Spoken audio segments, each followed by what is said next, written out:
This piece we set in 1947. That was the year we chose to set the piece, which was immediately after World War II, sort of very pivotal event, obviously, in American history and in global history, and a time when soldiers were coming back home, a time that was the sort of threshold of the baby boomer generation, a very optimistic time in American history, taking its place on the world stage as this kind of dominant superpower, as it were. And yet, concurrent with that, were some of the phenomena that we see nowadays with returning soldiers and the complications of having gone through a war, and estrangement between spouses and separation and what that all means, and how a community can be changed by an event such as that. So that was the place and time we decided to set the piece. It's not our current time, but it's a time when I think all of us, it's still in the kind of lexicon of understanding. And so any kind of references that come from that time, I feel like are still in our collective shared history, and we recognize and we can laugh and understand. So that was kind of my intent. And it's you, but along with that setting, period-wise, yeah, you've also made a very strong choice and a very clear referential choice of who Mr. Falstaff is in this world. And that is, I assume you feel, fine about speaking directly to that reference. I mean, it's very clear in it. Yeah. What brought you there? A couple of different things. I tend to be very responsive to, in my process of work, I tend to be very, you called me up, you asked me to do Merry Wives. One of the first things that you told me was that Aled Davies, God love him, was going to be playing Falstaff. I couldn't have been more thrilled. So I already have my impressions of him as an artist. So that loomed large for me. This is going to be my Falstaff. And so that's where I kind of began to ruminate on, so then what does that mean to me? How does that shape what I think this particular incarnation of his play might be? And I started thinking about this kind of time and place of 1947, kind of mid-century America. I started thinking about Falstaff and all of the concurrent things we think about Falstaff, and I started thinking about Orson Welles, who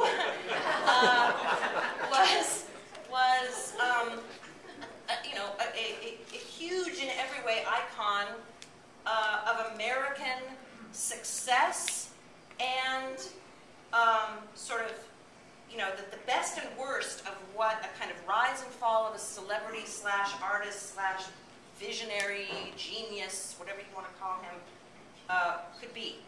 And Orson Welles' career and his place in American history that also refracts on, William Randolph Hearst and and the studio system in Hollywood and a lot of different things, in some ways to me parallels a kind of Falstaffian narrative. And Orson Welles himself, of course, for those of you who are familiar with him or have read those wonderful Simon Callow books, the biographies that he wrote about Orson Welles, Orson Welles himself sort of had a very special affinity for the character of Falstaff, and felt that Falstaff, of all the Shakespearean characters, was the one that was sort of the closest to his own, sort of a doppelganger sort of a way, and made a film called The Chimes at Midnight that's available in its full entirety on YouTube. You can watch it at any point, wherein he sort of amalgamated all of the Falstaff stories from all of the Shakespeare plays into one narrative and played Falstaff in the film. It's a fascinating piece. And, so I was thinking about Aled's classical background. I was thinking about the sort of gravitas that Aled brings, and his sort of spirit and energy. And it just sort of, Orson Welles and that kind of narrative kind of came to me. Because I do think that Falstaff, in addition to being a wonderfully funny character, also has a lot of pathos. And the sort of arc of narrative of Orson Welles' life was kind of a one that I view as being very much influenced by and kind of cast to and fro by the whim of other people who wanted to fund his films, people who raised him up as a genius, people who cast him aside as a charlatan, people who rejected him and turned him away. And ever increasingly, he sort of dissipated himself, you know, had his table at Ma Maison, gaining weight, drinking, trying to raise money, you know, trying to retain the greatness that once had been conferred upon him as the boy wonder who created Citizen Kane and all those great theatrical pieces. So it's very epic in its scale, and I just thought there was something interesting there. Tracy and I met Over food, which was over very food appropriate. in Cleveland. She sought me out, God bless her, and said, let's do this together. And here's your homework. Read 2 of those very large Orson Welles, Simon Cowell biographies. I had no idea what an extraordinary person that was. What just politically, what an extraordinary person. Energetically. I don't know who we would pick now in the world in 2014 that we could all poll each other and go, well, that's our best vote for who would function as Falstaff in this world now. But Orson Welles is pretty great when you have to find somebody of that kind of energy and genius and fallibility and so many sins and so many virtues, but huge, huge, huge, huge with people as it became narrow, as his world became narrower and narrower. So that was fascinating and informative to me.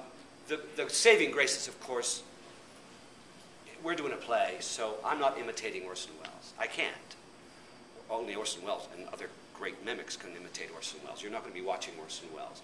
John Falstaff in this production is somebody who has lived a kind of Orson Wellesian life. He has made a movie called Citizen Kane. He has made a movie called Lady from Shanghai. He has that life, but it's not Orson Welles. It's this guy. I'm 61, and that's me. You're not going to be watching a very poor impression of Orson Welles. That's not the story. The story is John Falstaff goes to Windsor, Wisconsin. And this is the tail end of what I'm going to say. I made the mistake in a session with Tracy of saying, you know what, this is not the boar's head scene from Henry IV Part 1. This is not that Falstaff. It's not as great as that. I've come to understand that's simply my own myopia and my own limitations. There's a great Falstaff in this play. It doesn't function quite the same way, of course. He's not the foil to Hal. He's not the foil to those political worlds, those military worlds in that sense. And he has 2 leading ladies who, for whatever reason, the playwright was very interested in. So more interested in a way than Falstaff, or as interested in. And in addition to which, because it's a domestic comedy, all of the Wellesian, the Falstaffian sidekicks, his entourage and Shallow and Silence and all that stuff that refracts against politics, that refracts against military campaigns, that is that kind of cynicism, that kind of exposure, is now in this world we have a whole community of people who have their own lives and their own pursuits. And so those people are threaded through and around, and so it makes it a different experience to be Falstaff in this. Not just because it's a comedy, but because of the nature of it. Yep. I don't think that was clear at all. Yeah. Tracy, has spoken about the adaptation of the language, and I know because I know your background. It was as foreign to you as it was to me, to this idea of taking these plays, not just changing them a little bit, but really beginning to play around with text, right? And very different. And you haven't. You have quite a bit in this play where you're suddenly taking us into a very contemporary compared to Shakespeare, yes. This world of Orson Welles and Hollywood and Hedda Hopper and all these people. Did you find that? Is it liberating? Was it frightening? Was it what did it feel like moving into that kind of adaptation? I'm lucky because I was in Taming the Shrew, not here, but when it moved to Cleveland, I dropped in for an act for Richard Clouch, who didn't go. And so that was my first exposure to that. Seemed pretty radical at the time. I'm now a real fan of it. I saw a Charlie Rose with Tom Stoppard, and he's talking about his art as a playwright and his own limitations as he perceives them and his own strengths You know, and there he is, Tom Stoppard, this uber successful, wonderful addition to our playwriting canon, and he's saying, I wish I was a better storyteller. Yeah. Really, that was his major concern with himself. But he was talking about how to pitch plays. This is a man, I assume, he reads to me as highly intellectual, extraordinarily bright, seems to me.